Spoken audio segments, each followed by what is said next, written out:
Buenos dias. Good morning. Thank you everybody for coming, and thank you Igor, Christina, and everyone here at Rios for organizing this today. Greatly appreciate that. Forgive me, I don't speak Spanish except a few words, so I'll try to speak very slowly with my English, and please, if you have any questions, let me know, okay? First, just to give you a little bit of background about Jampro and who Jampro is and what our organization is about. Jampro is the oldest broadcast antenna company in North America. Our company started in 1954, and we're one of the first organizations to produce many different types of new technology. For example, circular polarized TV. This was the first, Jampro was the first company in the world to introduce circular polarized television antennas for the world market. Also one of the first companies to produce circular polarized FM antenna systems, and also for UHF systems. So we've done a lot to pioneer that type of technology. We also were the first company in North America to produce any type of a UHF panel, broadband panel. And we've been doing that basically since the 1960s. So we produce a lot of those products. Super turnstiles, batwing antennas for both VHF and UHF are a product the company has been doing from the very beginning. The first antennas we built were panel antennas, and that was first as part of the TV station that Jampro was a part of. The owner, the man who started Jampro, owned the first TV station in Central California, in Sacramento, and they needed antennas for expanding the network with boosters into the Sierras, and so they started to produce panels. So the background of the company is we've been involved with all sorts of technology. We produce basically everything from the output of the transmitter to the antenna system. So that's rigid line, patch panels, combiners, filters, towers, antenna systems, complete. And I'll show you more. We have offices in many parts of the world as well.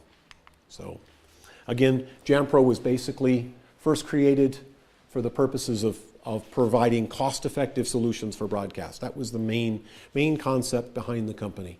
In the 50s and 60s, the only companies producing product really was RCA and General Electric, and the cost was extremely high, extremely high. Again, we have very advanced methods of designing systems. We utilize the most sophisticated design techniques and software today in terms of design of these systems, HFSS. We also utilize three-dimensional software for design of antenna systems. For example, SolidWorks is a three-dimensional program that we use that works in conjunction with HFSS. And so we can model an entire device. It can be a filter, a hybrid, an antenna, anything like that. And in HFSS, as well as in SolidWorks, and produce the drawings. So it's a very, very interesting thing. Today, we're doing things with the design and development of antennas that we never did before. So quite unique. One of the things that our company has a very, very well-established reputation is especially in the FM business, in the FM antennas, and especially making directional, very difficult directional FM antennas. And that's one of our specialties. We do a lot of that work in California at our test range. Today, many of the directional systems that are being done are more difficult than ever before, and so we're doing them with panels and so on. We have a complete staff of engineers and people in California, as well as field staff who can come to do the commissioning and installation of systems. Something I want to talk a little about too here today is Alan Dick.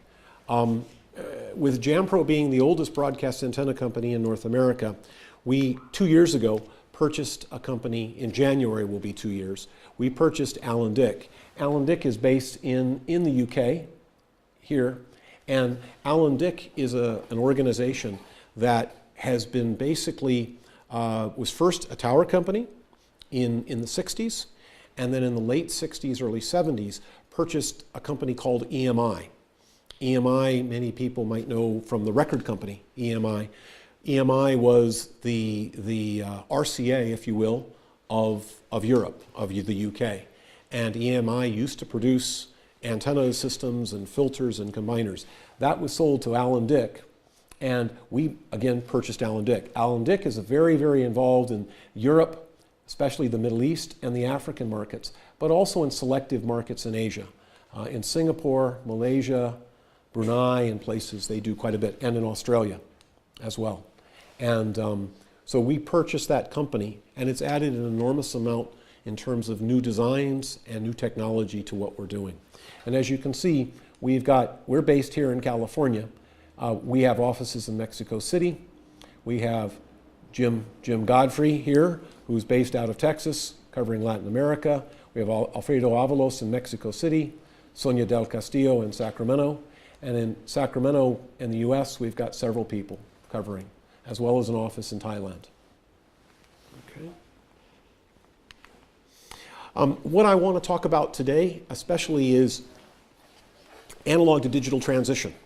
And what are some of the considerations and things to consider as you go through that process. We are a very fortunate organization being in the United States. We have gone through the digital transition in the US, but more importantly is the model for the transition in the US is very US based and very different than many other places.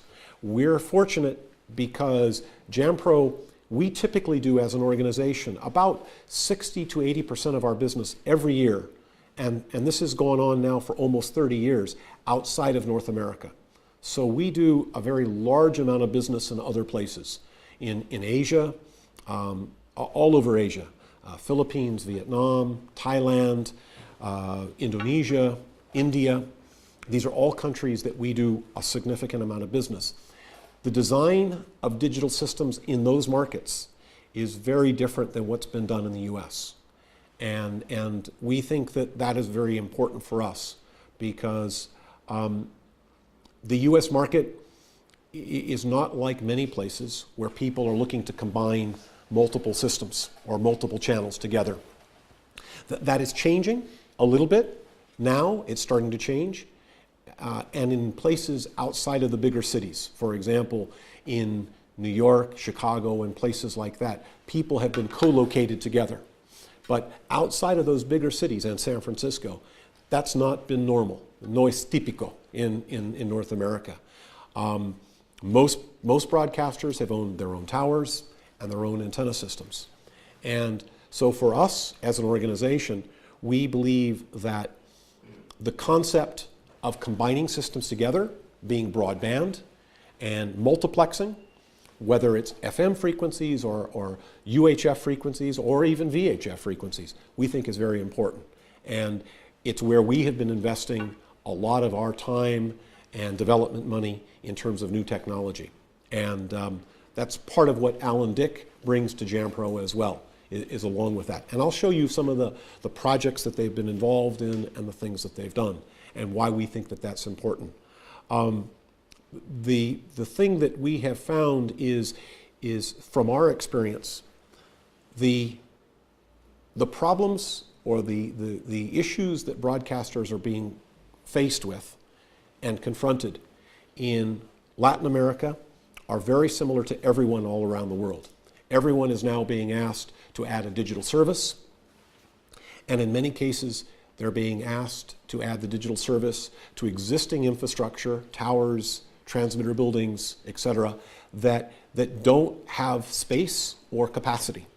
And so what we have focused on are solutions to help people confront those problems and to do it in the most cost-effective way. And that's part of what I'll talk about with this here today. All right? And again, please, any questions, feel free, anytime. All right? First, what I'm going to do is talk a little bit about the update. Where are we currently in terms of digital transition? There still is a long ways to go, in our opinion, as far as digital transition. We currently today are still building many analog TV stations, many. In plant, we have We have many digital or analog systems, excuse me, that we're in the process of building. And it's interesting because in many cases, we're building and delivering analog TV antennas in places where we're also delivering the digital. And why? Because many people recognize, most people recognize, that while digital may be the future, it will take time. It's going to take many years for that transition to occur. It will not happen overnight. If you look at most of the places where the digital transition has occurred, it's taken anywhere from 10, 15 years to go through that transition process. Unless the governments mandate the changes are quick and give money to the people, specifically the viewers, to be able to buy the set-top boxes and the receivers. And even in that case, it still is a slow process. So we think it's a very important thing. And what we're seeing is many broadcasters investing in the analog network, recognizing that that's where they're going to continue to make most of their money, their revenue, over the next 5, 10 years. So again, I'll talk a little bit about the update, a little bit about some of the objectives. What are we trying to, what's the main objective? What do we want to achieve? What are some of the implementation considerations? What are the things you need to think about when you're designing such a network? What's important? What are things that can help you to save money, for example? We recognize that in today's market, maybe the most important specification anymore is cost, unfortunately. Everyone is very focused on cost, and we understand that. And it's not just the cost of buying the equipment, it's the cost on an ongoing basis.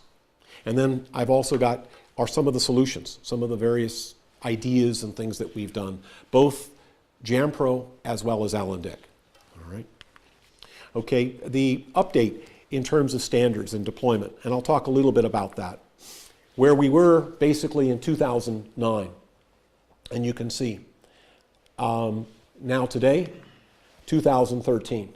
We really, while there's a lot that's happened, for example, especially in Latin America, you could see, if you look at the rest of the world, there still really isn't very much that's been done.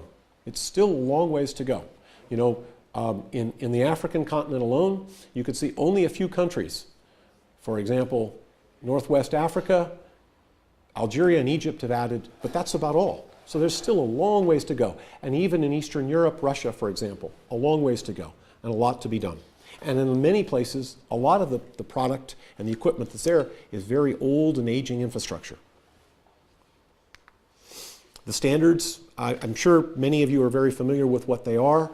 What's happened with especially DVB-T now is T2, and what we've been involved in terms of deployment.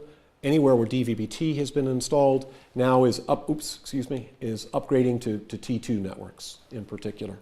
ATSC in the States, here using ISDBT or the South American version of ISDBT in particular. And the status of the digital transition, basically, as of 2009, and you can see here, in 2013. The progress in time scales, basically, over the last 3 years, we have seen more countries adopting standards and looking to switch off analog networks. Still, though, the process is very, very slow. And still, many places, people are continuing to operate the analog networks. And from all the information we get, it appears they'll continue to for many years to come. Again, what we have seen is typically somewhere in the order of 10 to 15 years is the transition period. And we think that that's essential.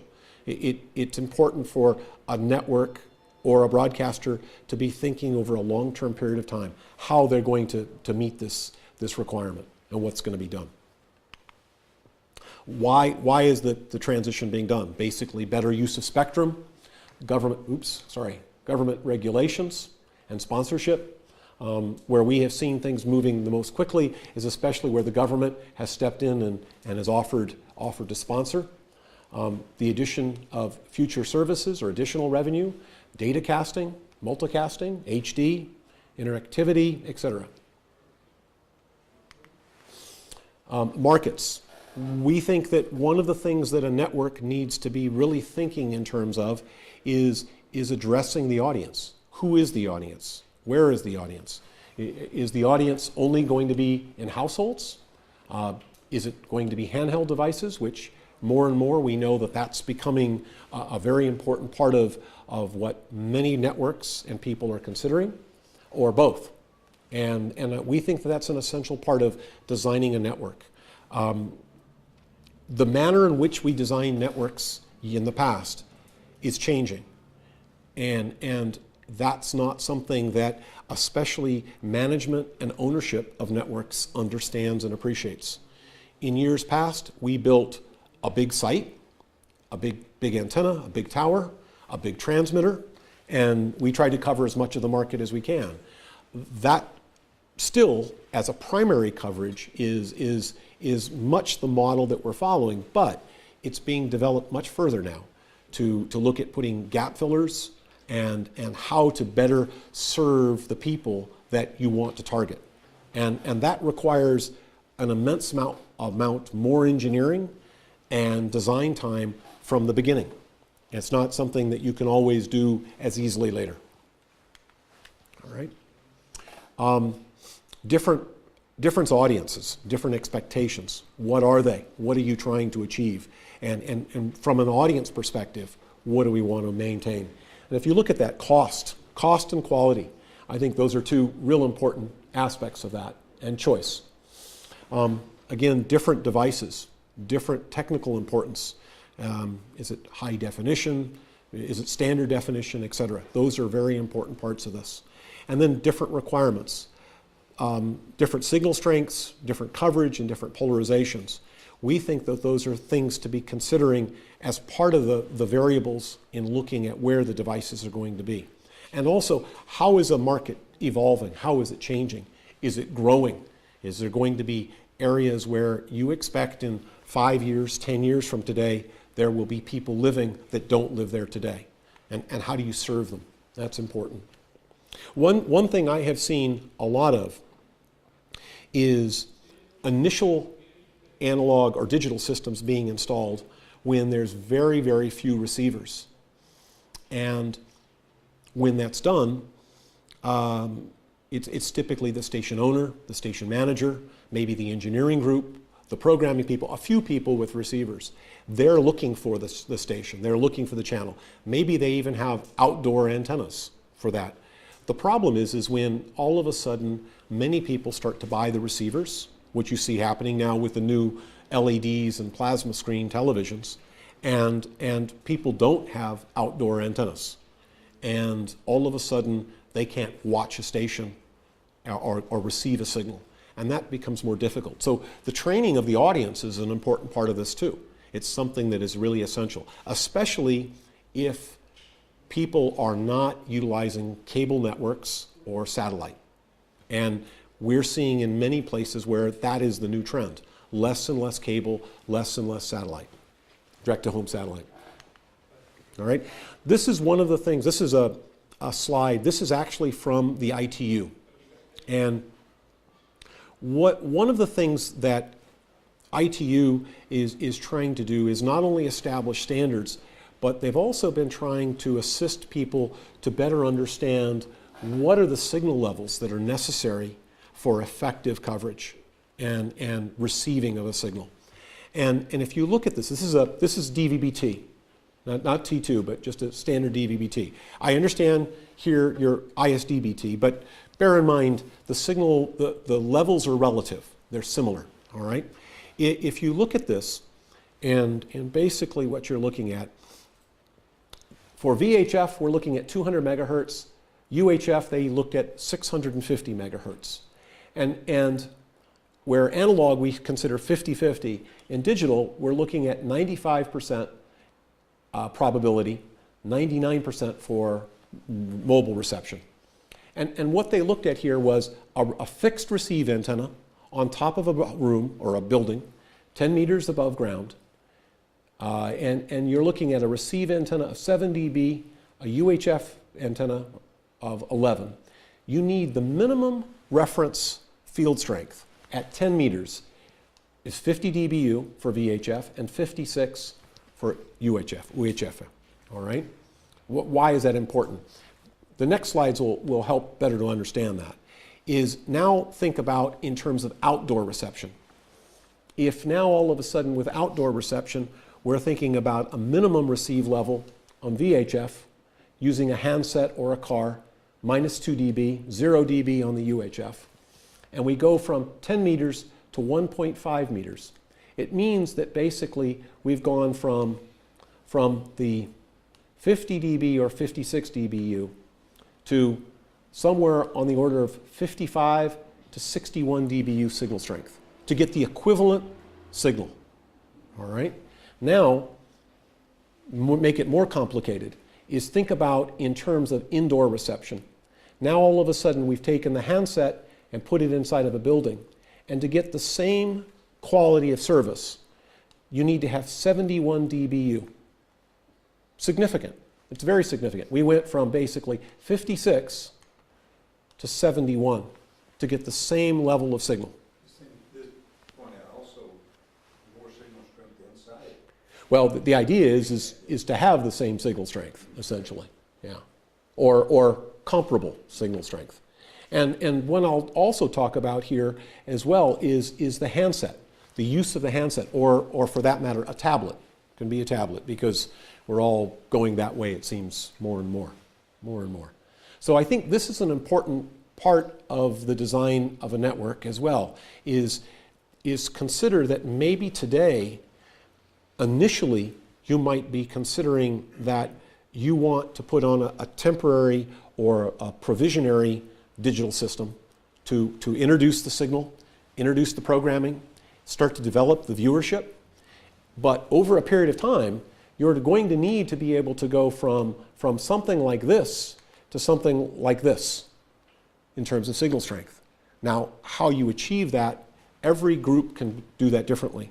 You can design that with systems that allow you to increase the transmitter power later, or you increase the antenna gain, or both. But these are values that I have seen tested in the field and hold true. And if you are in places where there are certain assumptions that have been made in terms of the type of the building and the construction and so on. In some places where the buildings are maybe made of glass and steel or thick concrete, the signal strength, the penetration is much greater, the shielding. And so you may need even more than this. Or in some places where you have large numbers of buildings that are very, very close, big cities, this is going to be even more difficult. So, all right? And if you think about this, again, our entire business model of broadcasting for television and radio, for that matter, has always been based on build a big tower, one big site, and we cover a market. And now you need to explain and help the management and ownership of a station understand that if they want to have similar performance and coverage, they're going to need to achieve something like this. And that's not easy. Okay. What are things that can help you to better cover the market, to penetrate the buildings, to get to the handsets, and so on? And one of those things is the polarization of an antenna. Most of the antenna systems that we have used for television broadcasting has historically always been horizontal polarization. Vertical polarization has been used in some cases for gap filling, for some mobile networks, for some of the more simple FM systems. In television, not quite so common. In one of the things that's been done in really the last 20 years has been the use of circular and mixed polarized systems. And we have found that while it's something that's been done quite a bit with FM, in television it's been used more and more to improve performance and penetration into buildings and where receivers are moving. And there's many studies that have been done to show that.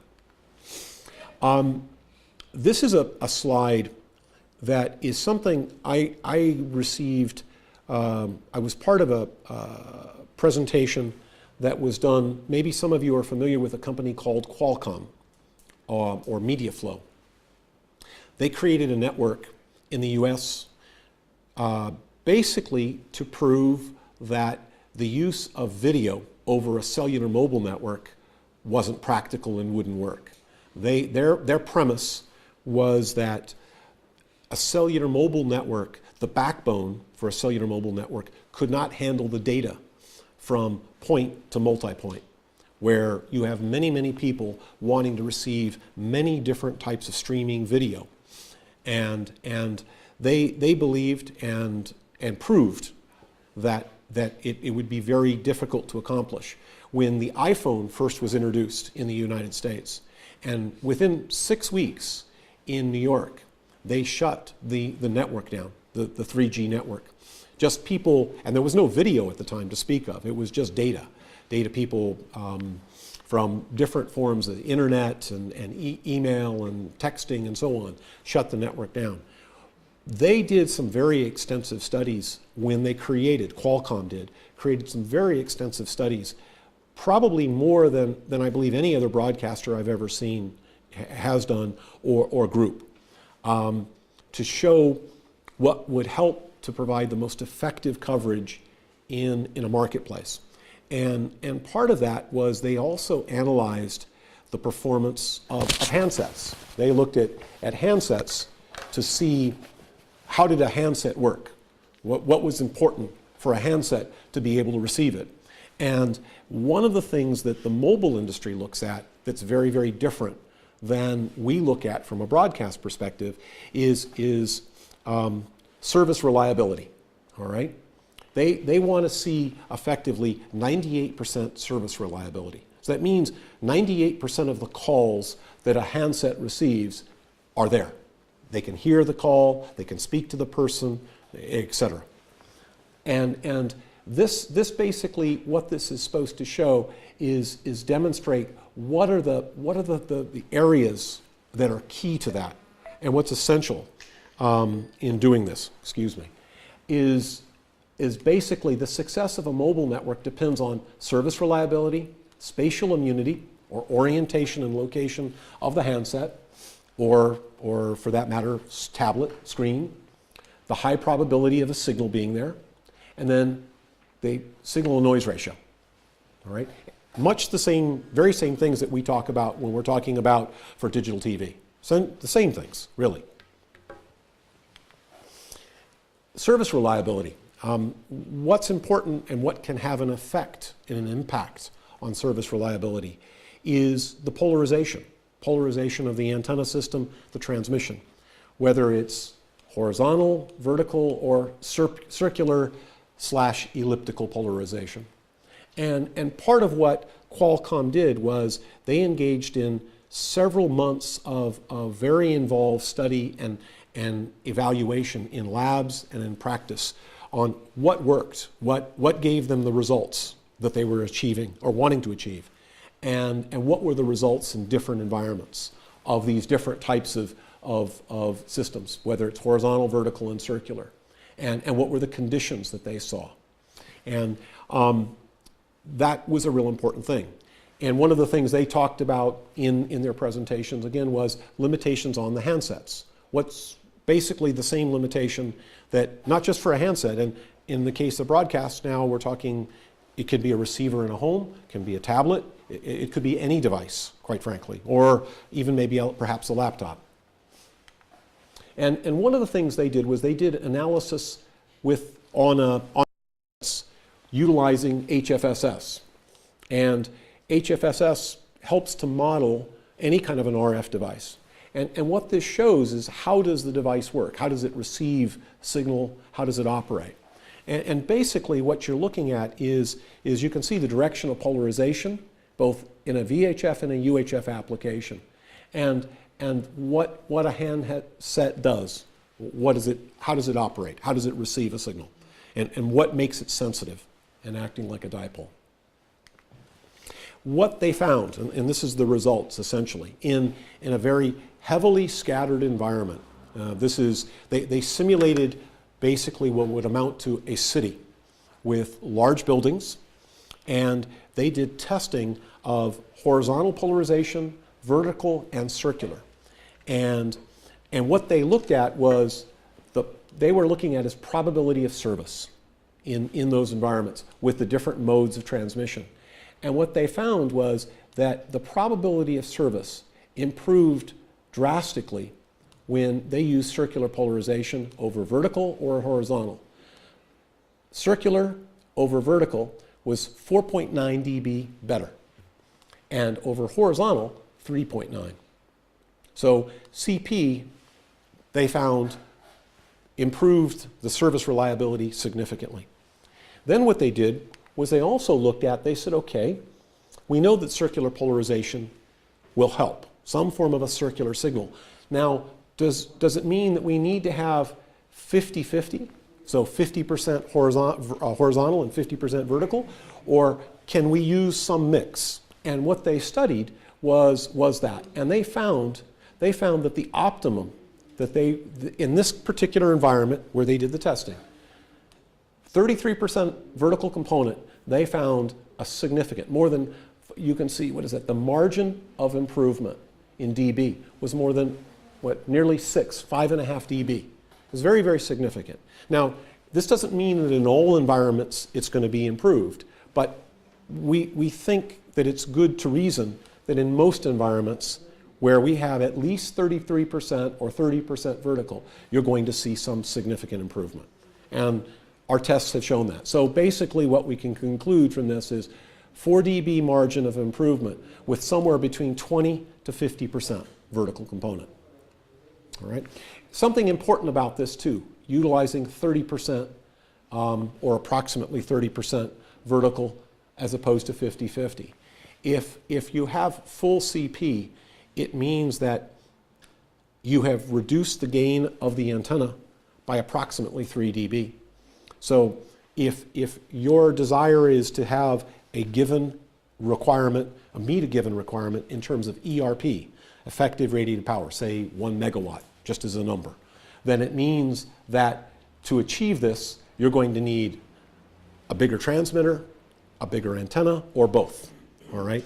By doing something like this, the 33%, it's a more elegant solution, more cost effective. It means that maybe you don't need to use as high a power transmitter or as large of a gain antenna system, which is important. Because again, we're going back to the fact that cost is such an important consideration anymore. And how do we achieve that? How do we come up with a good solution and minimize cost? And loading on the towers is a big part of that. All right? This again is a different results from experiments they did to show basically heavy scatter and how signals were depolarized in that environment. And what they did was they were looking at the threshold they wanted to achieve was the 98% service reliability in all cases. And they looked at if it was just a horizontally polarized antenna, what was the difference, the average? If it was circular, what was the difference? And if it was this case here, what they did was they looked at the possibility if there was an existing horizontally polarized antenna, adding a separate vertically polarized antenna below. So what the idea here is, if you have an existing antenna in service, maybe we can add the vertical component separately as a different idea. And you can see it improves.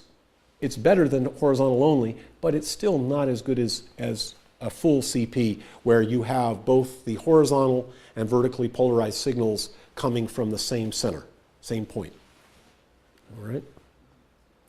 I use this, point to this presentation and the results of this study because I think something that's very, very important about what Qualcomm came up with here is very key in my mind because they're not a broadcaster. They're not an antenna supplier. They're a technology company. That's all they are. And they built the media flow network for the purposes of proving technology and demonstrating what they believed would work. They have, since this time, they sold the network, they sold the frequencies and all of the equipment. But the fact was it proved to many people what was what were things that people needed to be thinking about doing for the new coming digital networks. And I think it's important. I was very involved in the early 80s, all through the 80s, when in many places people were adding circular polarized TV antennas for the use of trying to better penetrate buildings and to address second and third TV sets. And for years, we looked to have some type of a study, an analysis, an evaluation that would give us objective information like this. And I've never seen that, and it's the first time. So I think it's a very, very important thing for us to refer to. And again, you can see here, this is what they basically they show, is with 33% vertical, this is what about 4.5 dB improvement. Pretty significant. Implementation considerations. What are some of those to think about? Analog. Your analog network is where your current revenue is coming from, and it's where the revenue will continue to come from for a number of years while you're transitioning to the digital. So it's really important to ensure and maintain that analog network. It may even be important through this process to even look at improving the analog network so that it's continues to be robust and generate revenue, and you're not compromising anything on the analog. Excuse me one moment. Turn this off. Okay. The initial requirements or the initial phases we think are important is to get some type of a simple or basic digital system on the air. Cover the marketplace with a minimum signal level.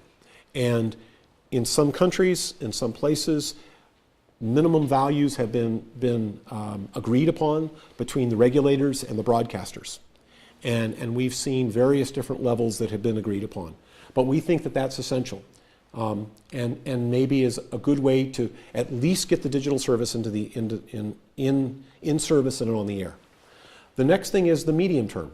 The medium phase is assess the market. Look at what's going on, how many people are adding receivers, how quickly do you need to roll out that network, how do you improve or adapt, I should say, the digital signal to improve coverage. Come up with a time frame and a process to establish that. Minimize the disruptions during these phases here to the analog network so that you're not affecting your cash flow as a business. We recognize a TV station is not a very good TV station or broadcaster if you're not on the air. So that's important. And then really the end game. What's the position? What do you want to have? At the end, where do you want to be? You know, do you want to be at the top of the tower? Are you going to build another tower? What are you going to do? That's important. All right. And then again, implementation considerations. The structure. I continue to come back and talk a lot about the towers. And the reason I do is everybody is confronted with the same problems. You know, I see this all over the world. Everyone says, you know, I want to have a good signal, but I don't want the tower in my backyard. You know, I don't want to see the towers. I don't want them to be there. And the broadcasters, we have the same problem. Many of the towers that are in service were built many years ago and haven't been upgraded. Maybe they can't support the existing systems or the antennas that are there. And now you're being asked to put more antennas and more transmission line on these systems. So how do you do that? And so that's really important, is to analyze and evaluate these structures. Do they have the capacity? How much capacity do they have? What can be done to improve or increase the capacity of a structure? We're involved with a lot of re-engineering of towers and structural analysis of structures. With Alan Dick, they have a staff of engineers, structural engineers, and personnel we can send into the field. They can survey the towers. We can do a lot of that type of work as well. The other thing is the existing broadcast systems. Is it as high as possible? Is it the top of the tower? Can it be moved without great compromise in performance? High peak sync power. That's an important thing to look at. Is we're looking first at the tower. Can it support it? But can the existing broadcast system, can the antenna Can it support the kind of peak sync powers we're talking about, or the peak voltage levels?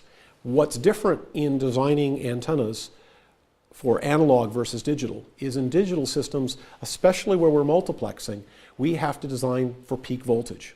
And that's not been as much of a consideration in analog, unless it was many channels being combined together, which there are very few systems. So that becomes a real important consideration, very important. And in a place like Chile, where most of your transmitter sites are not at the ocean, they're at high elevations, derating of power becomes a very important consideration. The air is much thinner at higher altitudes, and so the capacity of some of these structures, for example, a hybrid or a filter, isn't going to be the same as at sea level. And there are things that can be done to improve the power rating or the peak power rating, but it's still something that needs to be looked at. All right. Again, implementation, other things. What can we do with the existing structure? Does it have capacity? Does it have the space suitable for the antennas that you might need?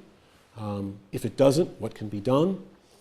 Does the existing broadcast system, does it have the power rating? If it's UHF and you're looking to add UHF stations, does it have the bandwidth?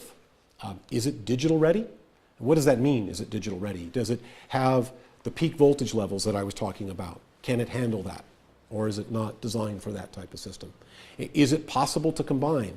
Many of the antennas delivered years ago, we didn't consider the fact that maybe someone would want to add another channel. So maybe they can't handle the additional power or the additional frequencies. And that's an important thing to look at, really essential. During the medium term, the transmission structure, will a new one be required? Can you use what you have? Can it be upgraded? That's important.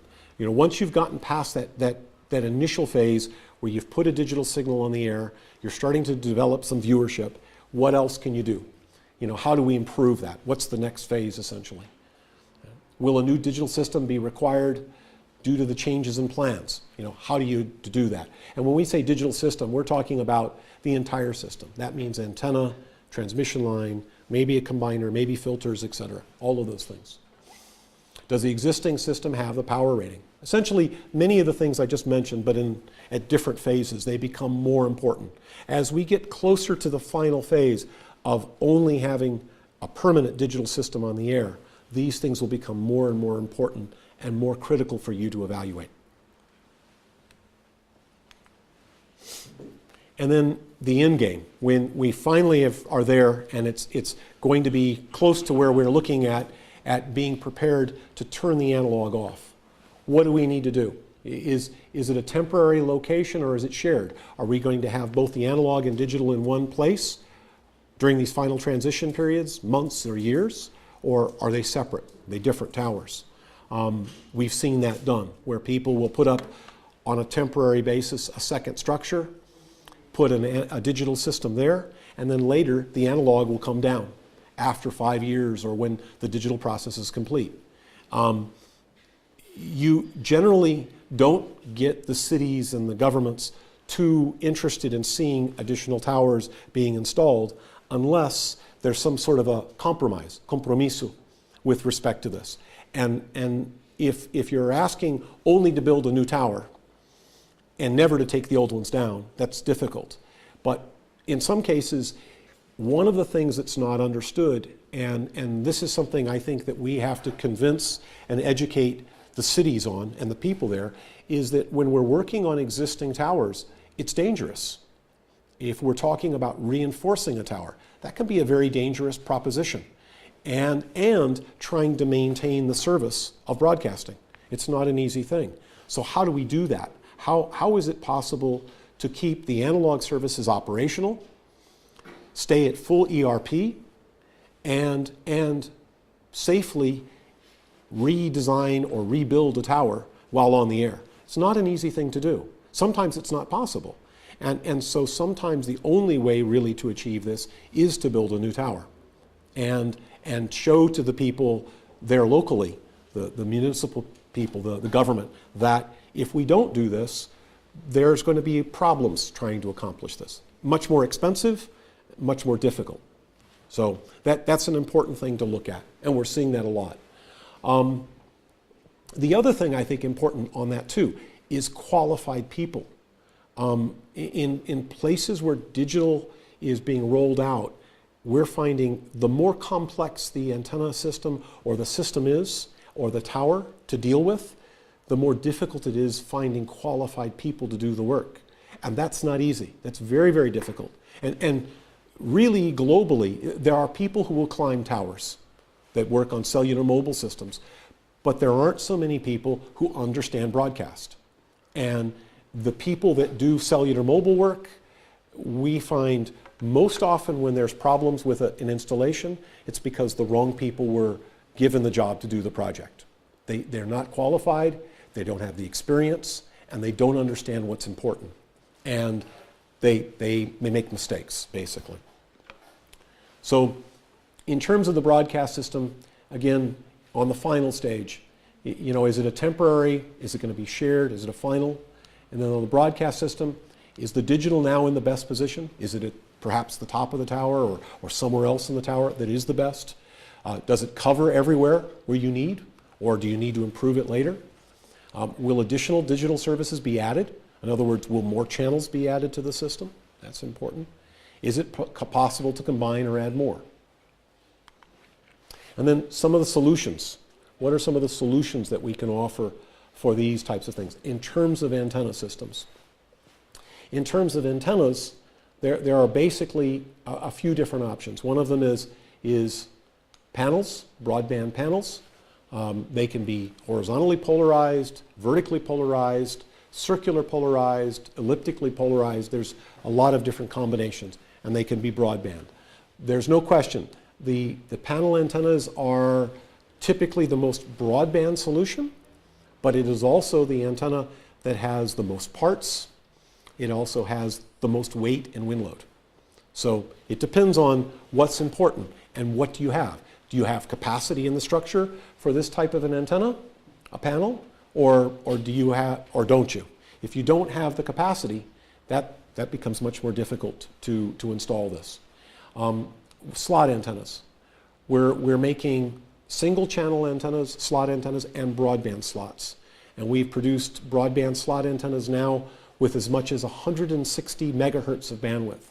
So that's almost what will become the new repacked bands when we eliminate everything above 700 megahertz, which is expected to occur sometime in the future globally. So that's a possibility. And those can also be horizontally polarized, elliptical, or circular as well. And then the other thing that's not shown there is super turnstiles. That's a possibility as well. Also a broadband solution. But somewhere in between the panels and the broadband slots or the slots is the super turnstile from a weight and wind loading perspective. It has less weight and wind load than the panels, but more than the slots. So the other thing is combiners. Each one, in order to have spectral efficiency, it's important to use mask filter combiners to protect the other channels and limit the amount of interference to those channels. It's possible to design combiners that will not only combine the channels, but also serve as a mask filter. So if your plan is to build a system that is going to combine channels, your digital system should have a mask filter. It makes sense from a cost perspective to specify that the mask filter have the ability to serve both as a mask filter and a combiner. And it'll save you money and efficiency later on. Because if not, you're going to have a transmitter with a mask filter and then a combiner as well. And you're running basically through two sets of filters, which means there's more loss. And then patch panels and rigid line and so on. Antenna options for adding digital. Single channel, limited bandwidth, or simple click initial option. This is if you're just looking to get on the air, something very quick and easy. a single channel system is maybe the quick and simplest way of accomplishing that. Where a multiplex solution, you can see, is going to be much more complex. Whether it's a slot antenna or a panel antenna, it's going to require more planning and design. And then again, looking at options, polarization. Where's your audience? Is it just to put a signal on the air, or are you really trying to achieve good, solid coverage? Some of the broadband solutions that we have. Again, panel systems, typically very broadband, 470, 800 plus megahertz. Very modular. They can be used to create many different types of azimuth patterns. We can change beam tilt, null fill, many, many different ways to custom design such a system. The best solution, if it's possible, is to be top mounted, because it means we can put it on a very small tower that can produce the very best azimuth pattern. It can be very, very omnidirectional. In this case, this is a 14 panel high or 28 lambda antenna. Again, very broad band. We can handle various different power levels, from very low power to very high. To give you an idea, this antenna here is an antenna. The tower is 400 meters high, and this antenna combines 320 kilowatts transmitter power, 5 transmitters. It has 3 analog and 2 digital, and is fed with 4 6-inch transmission lines. So it's very, very high power. This is the highest power UHF system in all of Asia. It's in Jakarta, Indonesia. And the one here, I don't know if you can see there, that was installed 22 years ago. It was the highest power, 240 kilowatts. So a panel antenna, there's a lot of things that can be done with a panel, but the loading is very, very high. Again, we can do many things with the azimuth patterns, from standard to custom, and the same thing with the elevation patterns. We can change the beam tilt and null fill in different directions. If maybe in one place you have the population is close, and the other it's far. There are many things that can be done. The disadvantages of panel antennas is the weight and the wind loading. It's very high, extremely high. So just if the tower has the capacity, it's a great solution. If it doesn't have the capacity, it may not be the right solution.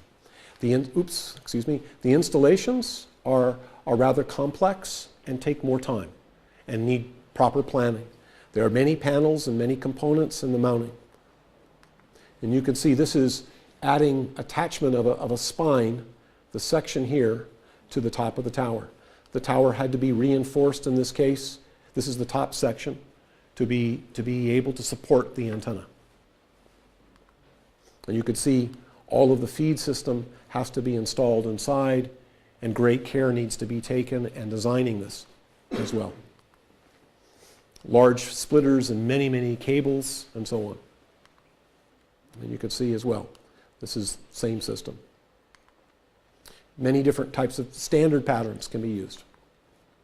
This is an example in the UK of an installation done by Alan Dick.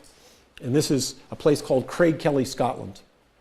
And in the UK, all of the main sites are owned and operated by a group called Arqiva.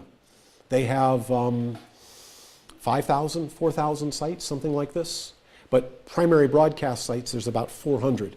And Alan Dick has built more than 80% of those main sites, those main broadcast sites.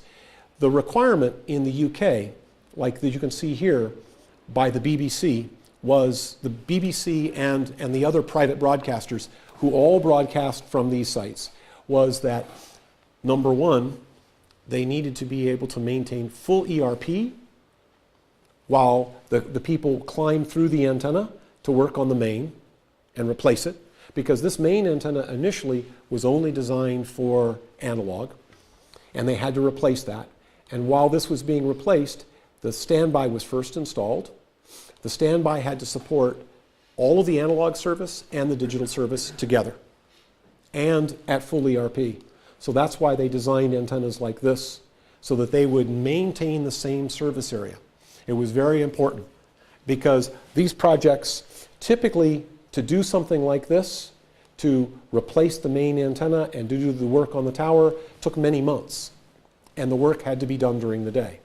So they had to put in these temporary, these standby antennas. And this was done all over the UK, basically.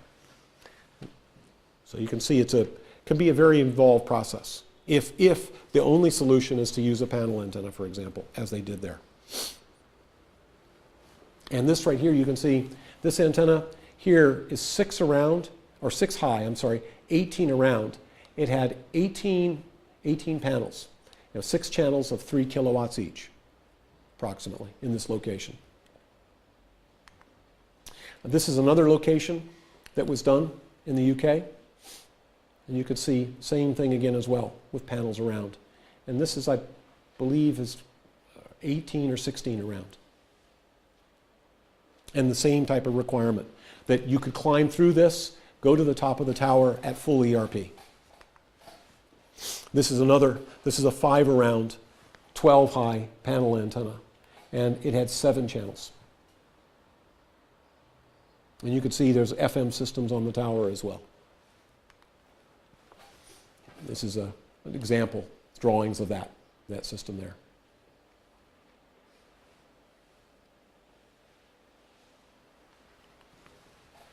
Then broadband slots. Again, broadband slots, we're making them from, we're indicating standard products are from 1 to 70 kilowatts. We have projects right now we're looking at that are in excess of 100 kilowatts and more than 150 megahertz of bandwidth. We installed one here recently in Canada for the CBC that has 160 megahertz of bandwidth. So very significant. And again, they can be horizontal, circular, or elliptical. They're fully tested, much easier installations, and so on. Some of the advantages of these is cost and weight and wind load. It's just much easier products to install. But again, it may not be the right solution in all cases. If you look at this here, the weight and wind load is somewhere between 50 to 75% less than a panel antenna. So very, very good solution in that regard. Broadband standards is somewhere between 50 to 60 megahertz and up to 120 when we put this presentation together. We can do special patterns, but typically with the broadband slots, we try to stay with very standard, basic designs, with the bandwidth being the most important consideration. Disadvantages on a slot antenna is bandwidth limited. Again, 150, 160 megahertz is about the maximum we can do. The effects, if it's side mounted, is the effects of the tower. A tower there can be some interaction between the tower and antenna. So in some cases it's not ideal. If the antenna is placed on the top of the tower, then there's going to be less impact.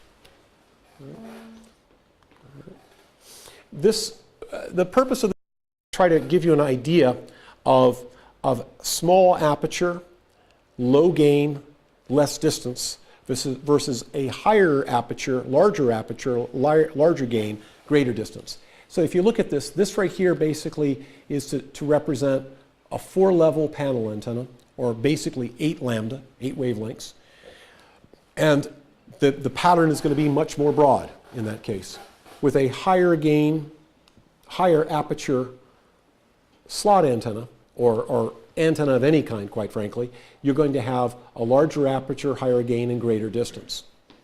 And if you look at the two have approximately the same weight and wind loading, approximately. All right.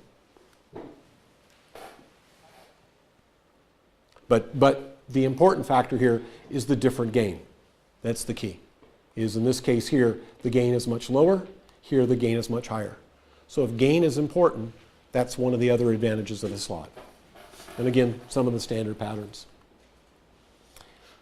Again, broadband slots, what are our typical products? 50, 60, 80, 120 megahertz.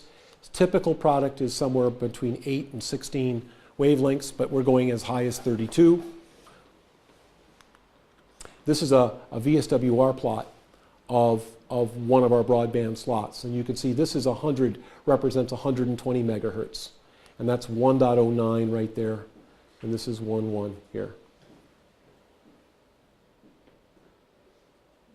The importance of the broadband slot is this, is no one has ever done anything with slot antennas like this. Only people suppliers have used panel antennas for broadband solutions. And we've, in recent years, in the last 8-10 years, we've done a lot with slot antenna technology to produce this. It's pretty remarkable. Smith chart, again a VSWR plot. And then we have other slot antennas for smaller powers, lower gain apertures, perhaps could be used as gap fillers or in small markets, small communities. These are other things to consider as well. Very, very low power systems that could be used as gap fillers in buildings, panels or the pattern, excuse me. All right, standard patterns. This is a super turnstile, a slot mounted super turnstile. We installed this antenna actually in Kazakhstan, in a place called Karaganda there, where they did a DVB-T2 demo and test. And this is on top of a very large VHF batwing antenna. And it's a full band antenna. And we're producing that from 5 to 11 dB. Mask filter combiners. There's different types of mask filters to look at, to consider. There's a reflective filter, which is just a simple filter, a very basic bandpass filter essentially, but sharply tuned, or excuse me, constant impedance type device.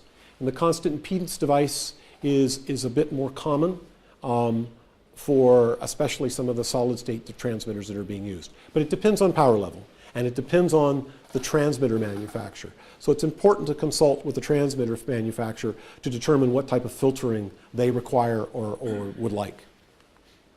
This is a special type of a mask filter that we've designed. It's intended for very high power applications, and the concept behind this product is essentially we're incorporating coaxial inputs with waveguide outputs and waveguide filters. And the purpose behind this is it allows us to be able to have the power rating, the high power rating of a waveguide device in terms of the filter and the output, along with the bandwidth of a coaxial device. The waveguide is limited in terms of bandwidth, and this allows us to be able to incorporate the two. And standard 6-section mask filter and what a typical mask is going to look like. We're producing mask filters from 2-inch to 8-inch as standard mask filters like this, from 100 watts up to 15 kilowatts. And this is, again, a typical 6-section reflective filter. And again, something I think important too is all of the products that you've seen, we produce these products ourselves. The only things we don't produce is the painting of the products. We have a shop close to our factory, do the painting and silver plating.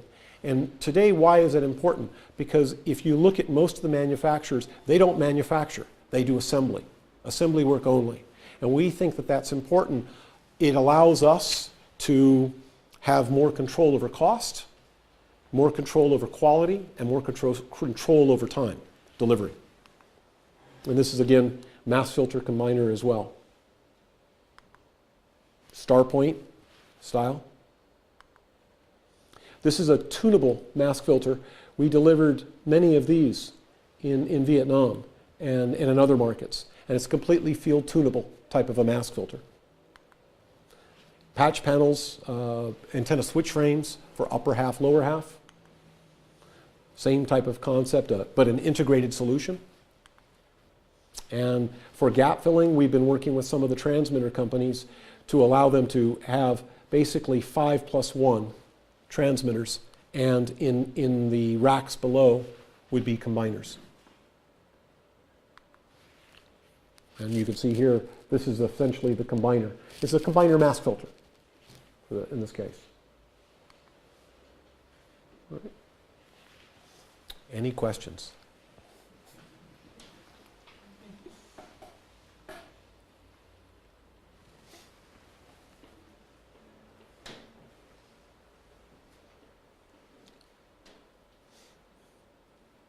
The question can be in Spanish.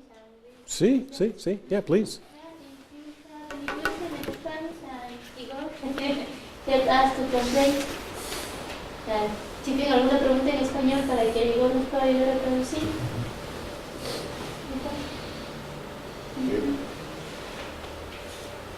Si me tengo una pregunta, la recepción móvil que hizo el ejemplo, ¿también aplica para recepción fija?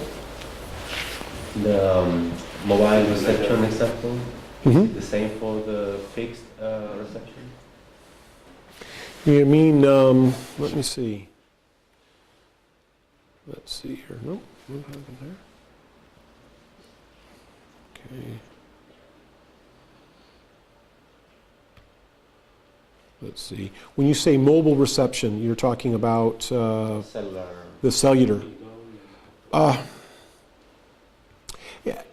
Yeah, mobile reception, whether it's outdoor or indoor, essentially is the same. That doesn't really change. That's right. That change. It's going to be much more difficult to address these devices because they're short. The antenna, which is the device, is much smaller, so it's a much lower gain type of a system, as opposed to indoor, where maybe indoor someone will have, they could have rabbit ears, or they could have, now there are for sale these small antennas that you can put inside of your home for reception of digital TV or UHF. So, let me see, I'll go to that slide.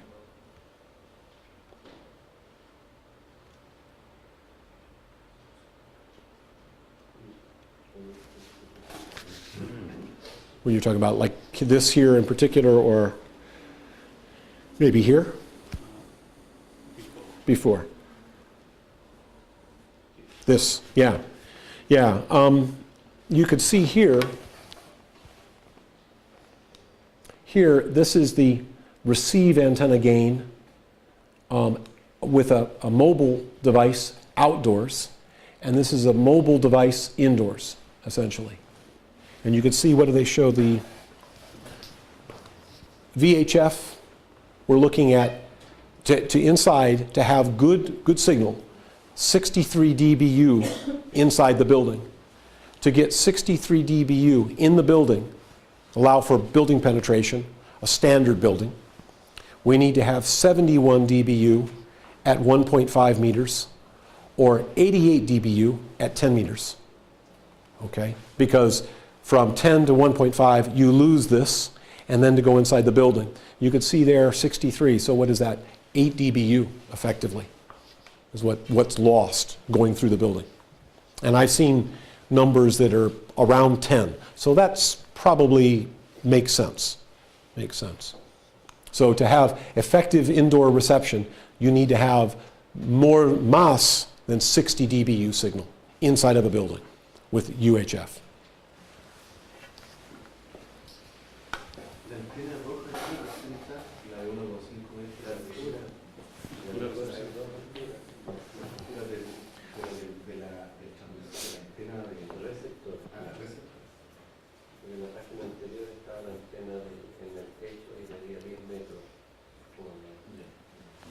And this is the thing I think is important with this, is if you look at this here, you consider, this has been the model that we've been designing for, in most cases, for many years, for 50 years. We've been designing based on 10 meters receive level.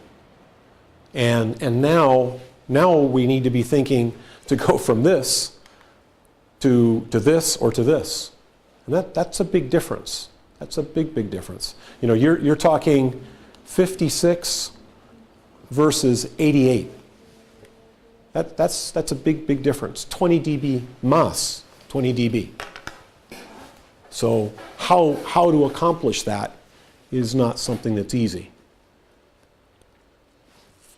And for non-technical people, managers, owners, and those things, they only care what's the signal look like, what's the picture. You know, they're not interested in the reasons why it doesn't work. They just want it to work. And so it's important for them to understand. If we're going to give them solutions to do this, it means we have to have systems that allow them to make up for that. or you're not going to get the 63 dBu inside of a building.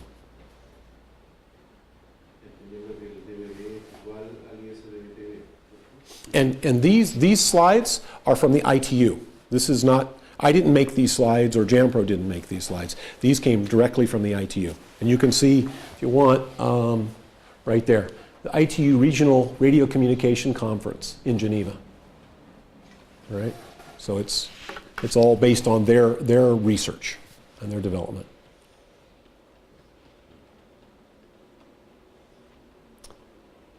And VHF band 3, VHF band 1, but especially band 3, we see as being more and more popular. People are thinking more and using that for digital TV than before. And the practical application, which this demonstrates, is showing the same thing as well. In other words, on paper, the theory says the signal of this amount works fine. But in practice, it's not working. It's not, it means they need to have higher power. Higher power. So when we talk about where is your audience, who is your audience, these slides I think are very important, because it tells us that if the audience is, if they're in the car, you know, this is what your signal will be. If they're to be outdoors at the cafes, that's something else. If they're going to be inside a home, that's another story. And here, the construction of your homes, your buildings, are brick, and some of them are very thick. I don't know if 10 dB is adequate, or 8 dB is enough. Maybe it's more, maybe it's less. I don't know.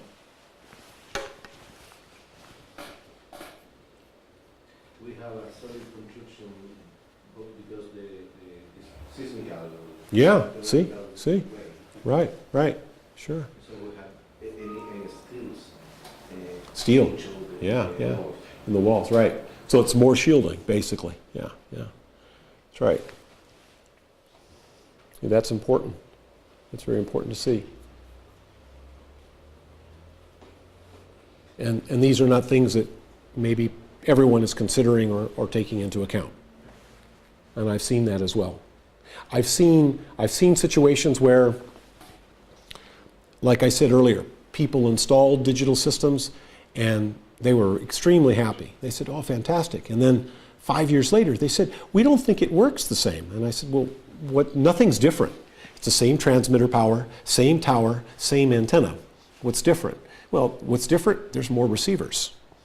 Now all of a sudden, you have thousands of receivers. The probability of problems or of someone not receiving the signal increased thousands of times, you know? So it's a different situation. And I think it's important, we have to, as technical people, we have to educate not only our management of the stations, but we have to educate the viewers to understand if they want to watch this, what do they need to do too? Maybe in their homes, maybe with their receivers, I don't know.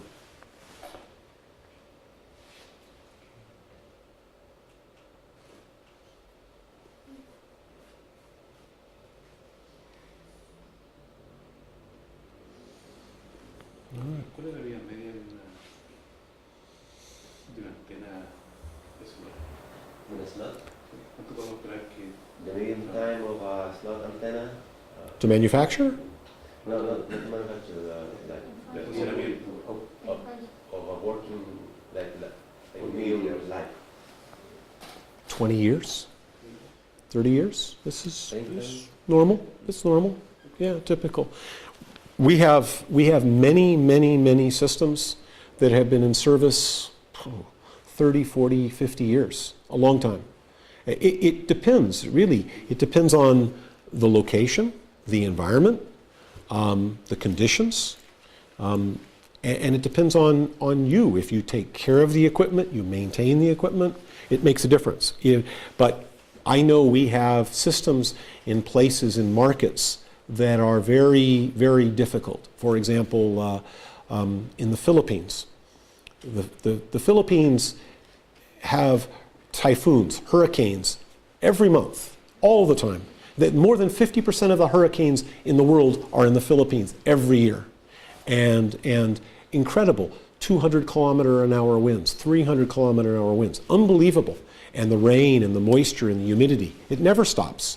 And if it's not a typhoon or a hurricane, it's the volcano or it's an earthquake. It's something always is going on. Every natural disaster happens there, it seems. And we have systems that have been working there since the 60s, 1960s. So a long time. So. ¿Hay alguna diferencia respecto a la competencia de los climas salinos? ¿Es un argumento de eso? Can you make a difference between Jampro and some other manufacturers in the performance of the antenna located nearby the sea? Oh, sure. When you say difference in performance, difference in what way? Is it ¿En qué manera diferente? in any particular? Yes, yeah. Durability. Durability. Oh, yeah, I think, well, first off, I know that there's things that we do in terms of designing antennas, and more importantly, not just the designing of antennas, because designing is easy. And well, it's not easy, but that's one part. It's the practica, the making of the antenna, the installation and the testing is something different. If you look at what we're doing with slot antennas, the tools we use, the software, the design techniques, other companies have these same design techniques, just like we do. It's no different. We didn't make that. We bought that. But the difference is understanding how to design something, how to test it, how to make it. We're very lucky. We have engineers and technicians who understand these things and are able to work with these systems to design and test an antenna. Well, one of the things I hear more than anything is especially on some of our antennas, why does your system seem to play better? Why do you get more when we use your equipment? And I think it has a lot to do with the testing.